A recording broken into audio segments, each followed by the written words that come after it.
Bonsoir à toutes, bonsoir à tous. Vous êtes sur Monaco Info à l'occasion de votre journal. Voici le sommaire de cette édition. Le centre Régnier 3 fête ses 10 ans. C'est la pièce maîtresse du vaste projet gérontologique mis en place par le gouvernement princier pour répondre aux enjeux sur le vieillissement de la population à Monaco. Sandrine Louchard de La Chapelle, chef de service de gérontologie, sera notre invitée. L'eau, cette ressource essentielle au bien-être humain, est en danger. L'ONU a d'ailleurs consacré une conférence pour trouver le bon équilibre afin que tout le monde ait suffisamment d'eau dans les années à venir. Reportage à ce sujet dans ce journal. Et puis nous vous parlerons de sport avec les dernières informations avant le premier match d'Euroleague de la semaine pour la Roca Team. Elle a en effet rendez-vous demain à 18h face à Kaunas. Vous n'avez pas pu rater l'exploit de ces 6 sportives qui ont traversé l'océan Pacifique à la rame en seulement 80 jours. Elles font en effet la une de tous les médias ces derniers jours et pour cause, ce défi sportif caritatif va rentrer dans le Guinness des records. Rencontre dans quelques instants avec Stéphanie Barnext qui faisait partie de l'aventure et qui est aussi l'ambassadrice de la Fondation Princesse Charlène. Et pour finir, si vous aimez les sushis, ne ratez surtout pas notre reportage sur le championnat d'Europe des meilleurs mets japonais. Il s'est justement tenu cette semaine en principauté. Le centre Régnier 3 célébrait ses 10 ans aujourd'hui en présence du prince Albert II. L'occasion de dresser un bilan des années écoulées et de répondre aux questions futures autour du vieillissement de la population. Notre invitée ce soir est Sandrine Louchard de La Chapelle, chef de service de gérontologie. Bonsoir. Bonsoir. Alors vous célébrez donc les 10 ans du centre Régnier 3. Quel bilan faites-vous de cette décennie auprès des personnes âgées de la principauté ? Alors effectivement, c'est un bilan de 10 ans. On est très fiers d'avoir pu fêter cet anniversaire en présence du prince Albert II.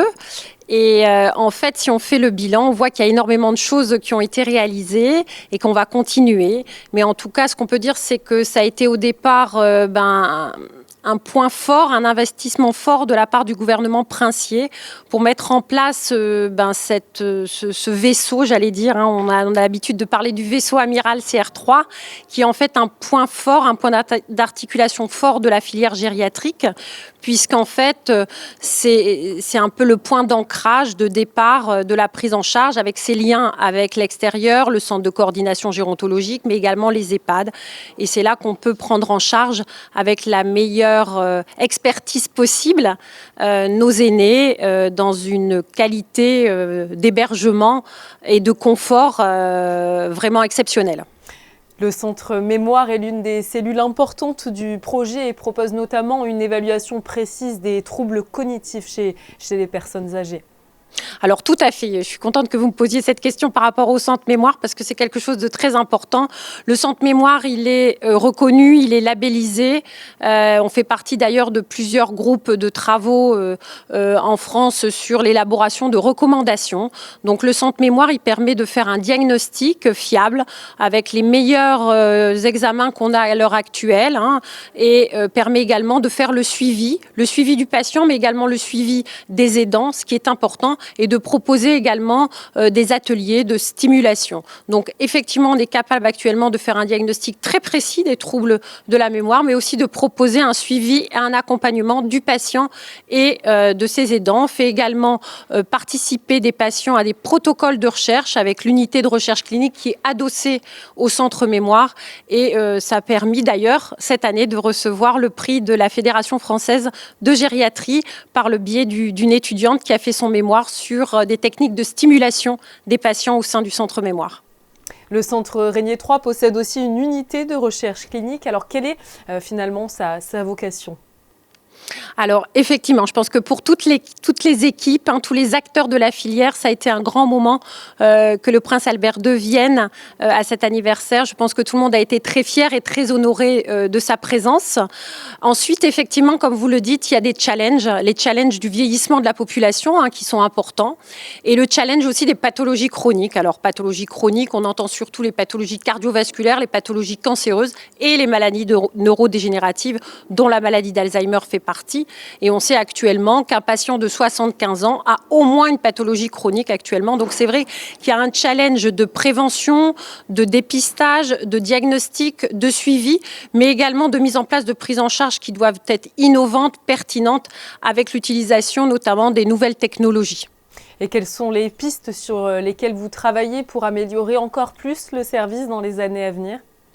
Alors actuellement, on a plusieurs pistes de travaux. On continue toujours à travailler sur la cognition sociale avec l'eye tracking, qui est un de nos outils un peu phares de l'unité de recherche et pour laquelle on a mis aussi au point donc, des ateliers de stimulation avec la cognition sociale, mais également sinon on a plusieurs autres axes, notamment la prévention. On a également mis en ligne de façon gratuite un guide psychoéducatif par rapport aux troubles du comportement.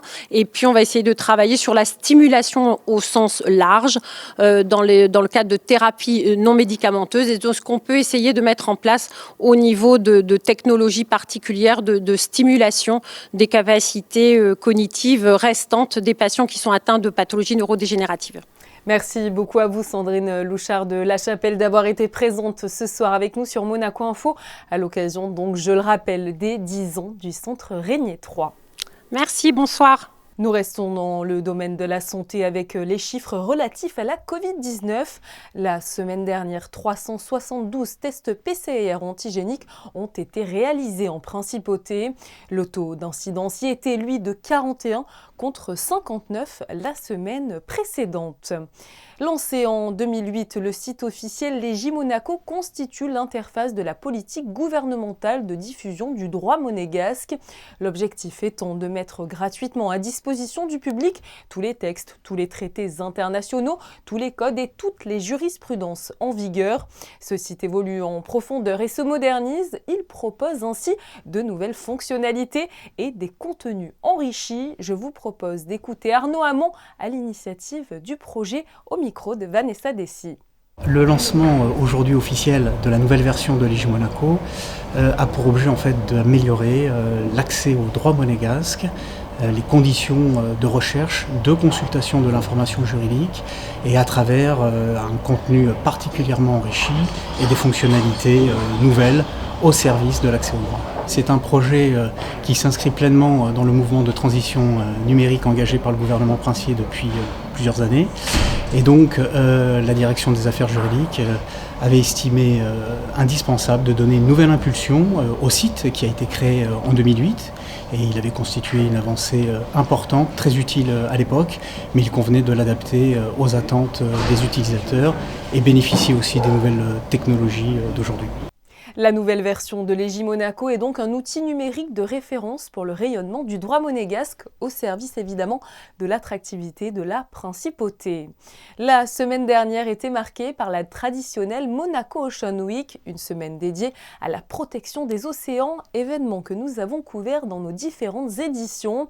Du côté des Nations Unies se jouait au même moment un volet primordial pour une meilleure gestion de l'eau. Retour sur la Water Conference des Nations Unies dans ce reportage signé Alexandra Pani. Les enjeux de l'eau sont multiples, à la fois sociaux, alimentaires, sanitaires, économiques, sécuritaires et bien entendu environnementaux. Après 3 jours de débat au siège de l'Organisation des Nations Unies à New York, les États membres ont adopté un programme d'action visant à garantir l'accès de tous à l'eau et à l'assainissement, mais aussi à assurer une gestion durable des ressources en eau. Une première depuis 1977, et alors que les cibles liées à l'objectif de développement durable 6 accusent un retard considérable. Conditions have changed, the environment has changed dramatically. We have doubled in population and water has become extremely scarce. So water management is key to be addressed. So we keep saying water is life, but we fail to do enough to make sure that we keep on living and have enough access to clean and water for everybody. Plus de 2 milliards de personnes vivent déjà dans des régions soumises à un stress hydrique et plus de 45% de la population mondiale n'ont pas accès à des installations d'assainissement fiables. Cette conférence internationale était indispensable. La principauté de Monaco a pris part au débat, l'occasion de rappeler les engagements du gouvernement monégasque quant à la gestion et maîtrise de l'eau sur son territoire, mais aussi dans sa politique de coopération internationale dont la santé et la sécurité alimentaire font partie de ses piliers. Ce qu'il va falloir faire, c'est faire le lien avec le forum politique de haut niveau au sein de l'ECOSOC en juillet et ensuite, bien évidemment, le sommet des ODD en septembre. Donc, mettre en œuvre et surtout pouvoir essayer de contrôler si les engagements volontaires qui sont pris sont suivis des faits. Ça nous fait redoubler d'efforts parce qu'on prend vraiment conscience que les Nations Unies ont un rôle qui est important. Et surtout de ne pas décevoir les jeunes qui œuvrent déjà sur le terrain. La mission permanente de Monaco aux Nations Unies a également profité de ces 3 jours de réunion pour organiser 2 événements parallèles mettant en valeur le travail d'associations sur le terrain. Un premier événement autour des innovations liées à l'eau et la paix, alors que le second était réalisé avec l'association Girl Rising. Et nous reviendrons sur ce second événement organisé par la mission permanente de Monaco dans notre édition de mercredi. La Roca Team termine son marathon du mois de mars cette semaine par un double déplacement à Kaunas puis Munich. Déjà qualifiés pour les playoffs d'Euroleague, les Monégasques visent désormais le top 4 du classement. Les enjeux de cette semaine vous sont présentés par Yannick Debever. Bonsoir. Bonsoir Julia, bonsoir à tous. Actuellement 4e du classement, la Roca Team ne veut pas sortir du quatuor de tête qui lui assurerait l'avantage du terrain pour les playoffs. La principale menace se nomme Fenerbahçe qui compte 2 victoires de retard sur les Monégasques. Alors qu'il reste 4 matchs à jouer dans cette saison régulière, Monaco doit en gagner au moins 3 pour être sûr de terminer devant les Turcs. Sur 5 victoires de suite en Euroleague, les Roca Boys semblent en confiance et suffisamment armés pour aller décrocher 2 succès très importants loin du rocher cette semaine. Le premier arrêt s'effectue à Kaunas, ville de naissance et club de cœur de Donatas Motiejunas. L'équipe lituanienne est dans une course féroce au play-off, 9e du classement, à égalité avec Vitoria 8e. Ce match à domicile est donc pour eux un match à ne pas perdre. Écoutez le pivot de la Roca Team. The best team wins. That's the basketball. That's how it should be. And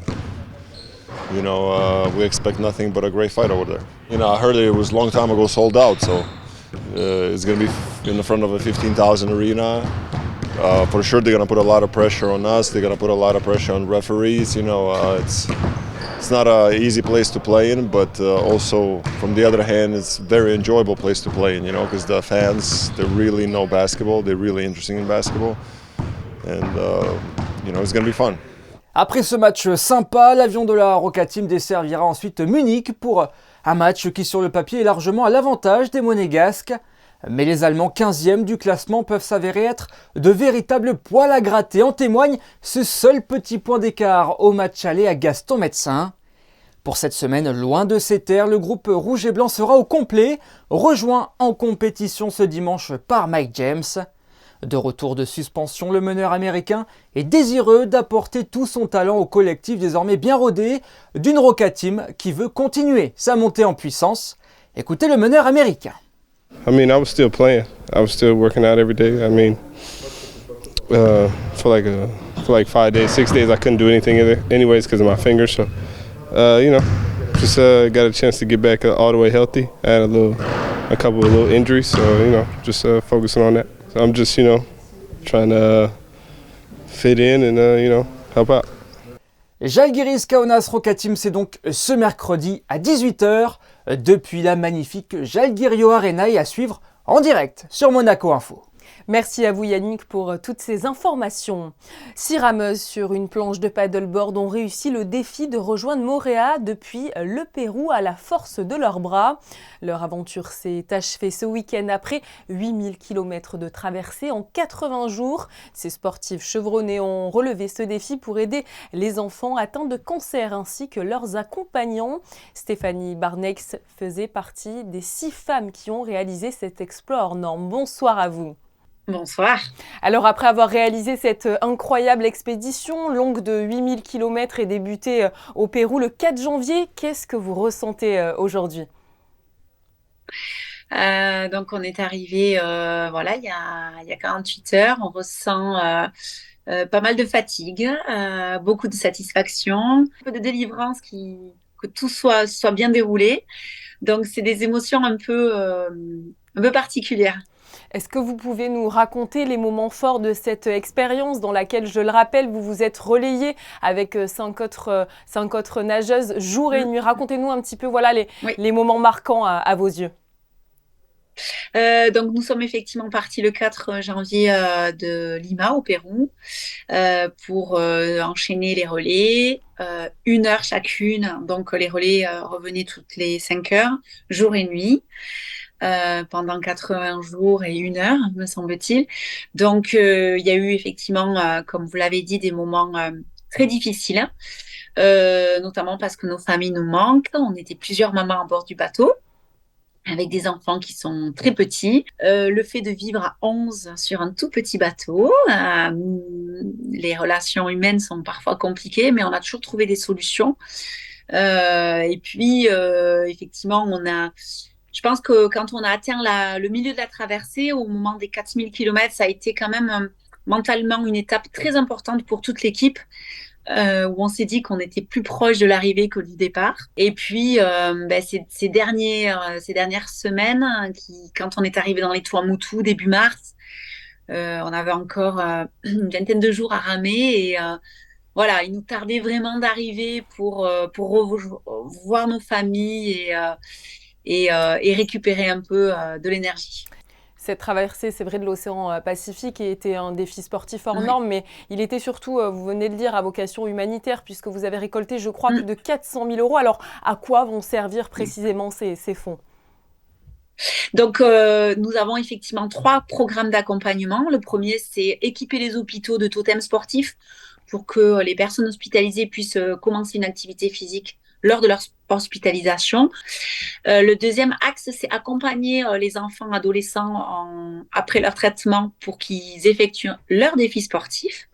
Et le troisième axe, c'est la prévention dans les écoles du sport santé.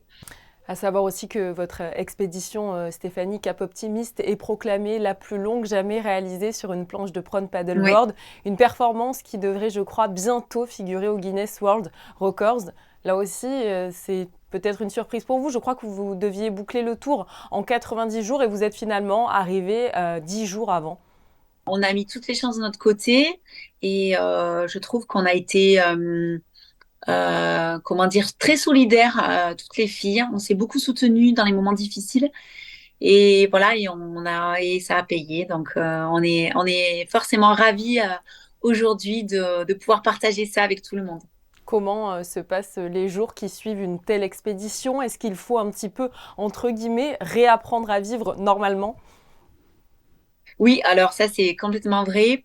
On a des habitudes sur le bateau et du coup, c'est vrai que pendant 80 jours, on a créé des routines, comme on appelle ça, qui sont complètement différentes de terre, pardon. C'est vrai que, par exemple, on n'est plus habitué à voir une foule, par exemple, où le monde, tout d'un coup, qui parle fort, les bruits, il y a plein de bruits qu'on n'a plus l'habitude d'avoir. Donc, il faut réapprendre tout ça. On est assez fatigué. Mais on est aussi très motivé pour ce matin. Par exemple, on était dans les écoles de Montréal. On a déjeuné avec les Amazones, ces femmes qui ont eu un cancer du sein et qui aujourd'hui se sont regroupées en association. Ensuite, à partir de demain soir, on va prendre quelques jours avec nos familles ici en Polynésie française avant de rentrer en France. Dernière question pour finir, un mot sur la Fondation Princesse Charlène dont vous êtes, je crois, l'une des ambassadrices. Oui, c'est une fondation qui me tient énormément à cœur. J'ai eu beaucoup d'encouragement pendant cette traversée de toute l'équipe de la Fondation Princesse Charlène. En définitive, la traversée et la cause que défend la Fondation de la Princesse Charlène et toutes les valeurs qu'elle porte, je me retrouve énormément dans les messages qu'elle porte. Donc, je suis ravie de faire partie de cette équipe. Je viendrai prochainement à Monaco, justement, pour participer à des événements Et voilà, je suis ravie en tout cas de mettre mon énergie au service de cette formidable fondation. Merci beaucoup à vous Stéphanie, encore bravo pour votre Merci. incroyable traversée de l'océan Pacifique. C'est très gentil, merci beaucoup. La première compétition européenne de sushi vient de se tenir à Monaco. Les experts en la matière se sont donné rendez-vous hier au Larvoto dans l'enceinte du restaurant The Niwaki, la nouvelle destination japonaise de la principauté. Alors au programme technique et créativité, voyez ce reportage de Christine Datomel et de Hugo Komasa. Un voyage gustatif au pays du soleil levant, l'essence même du Japon prend vie au restaurant The Niwaki, né il y a 1 an au Palais de la Plage sur l'avenue Princesse Grasse. Et si ici la passion se conjugue à tous les temps, la fraîcheur et la primeur tiennent également une place de choix. C'est donc tout naturellement que l'établissement a accepté d'accueillir entre ses murs le tout premier championnat européen de sushi. Ça a toujours été un rêve pour moi d'ouvrir un restaurant japonais. Je suis un fou du Japon. J'ai été une dizaine de fois et un jour je me suis dit que si l'opportunité se présente, je monterai mon propre restaurant japonais. Alors qu'est-ce qui vous plaît dans cet art culinaire ? C'est tout. C'est la culture japonaise. Ensuite, comme le nom l'indique, Niwaki, qui est la façon dont on coupe les arbres. Donc c'est la végétation et puis tout ce qui gravite autour. Les plus grands maîtres sushi d'Europe se sont donc retrouvés ce lundi au restaurant The Niwaki pour participer à cette compétition inédite. Né au Brésil, un pays qui abrite la plus grande communauté japonaise au monde, le chef Wagner a découvert l'univers nippon dès son plus jeune âge. Nommé champion de France de sushi en 2017 et vice-champion du monde l'année suivante, c'est à Monaco que le chef exerce aujourd'hui son savoir-faire, le sushi étant pour lui un art à part entière. Un bon sushi. Le bon sushi, il faut comprendre que le poisson, il est très important. Mais plus important encore que le poisson est le riz.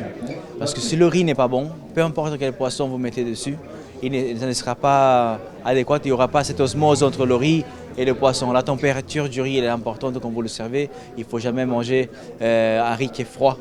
Parce que le froid vient figer donc les sucres qui sont dans le riz. Et quand vous le mangez, c'est quelque chose de lourd. Si vous avez un riz à toujours à la bonne température du corps, là vous allez avoir vraiment quelque chose d'exceptionnel.